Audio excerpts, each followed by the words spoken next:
কানাডার অন্টারিও হ্যালটন এলাকায় ডাক্তাররা মানুষকে ঘাসে হাত রাখুন এমন প্রেসক্রিপশন দিতে পারেন। ওষুধের পাশাপাশি প্রেসক্রিপশনে এমনটি উল্লেখ করা হচ্ছে।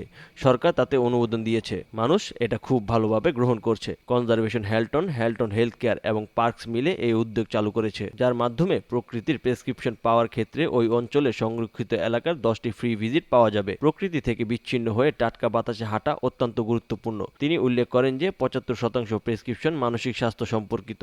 এই প্রকল্পটি আনুষ্ঠানিকভাবে ডিসেম্বর 2 তারিখে হ্যালটন অঞ্চলে চালু করা হয়, যার মাধ্যমে বার্লিংটন, ওকভিল, মিল্টন ও হ্যালটন হিলস অন্তর্ভুক্ত। তবে এই উদ্যোগটি প্রথম 2020 সালে বিএসি পার্কস ফাউন্ডেশন শুরু করেছিল। এই প্রকল্পটি শুধুমাত্র মানুষকে প্রকৃতির সঙ্গে যুক্ত করতেই নয়, বরং সংরক্ষণকে এগিয়ে নিতে শুরু করা হয়েছিল। প্রকৃতিকে স্বাস্থ্যের চতুর্থ স্তম্ভ হিসেবে স্বীকৃতি দেওয়াই এই প্রকল্পের একটি লক্ষ্য। এই প্রকল্পের বিভিন্ন অংশীদার রয়েছে, যেমন Parks Canada, Canadian medical association, Toronto ও অঞ্চল সংরক্ষণ কর্তৃপক্ষ এবং আরও অনেকে। চিকিৎসকরা বলছেন, প্রকৃতিতে সময় কাটানো মানসিক স্বাস্থ্যের উন্নতি, রক্তচাপ হ্রাস, এমনকি জীবনকালও বাড়াতে সাহায্য করতে পারে। একবার রোগী প্রকৃতির প্রেসক্রিপশন পেলে তারা পার্কস ওয়েবসাইটে গিয়ে অঞ্চল এবং পার্ক নির্বাচন করতে পারে এবং তাদের প্রেসক্রিপশন নিবন্ধন করে ফ্রি পাস পেতে পারে। তবে এটা স্বীকার করতে হবে, কানাডার আবহাওয়া বছরে কয়েক মাস বরফাচ্ছন্ন থাকে।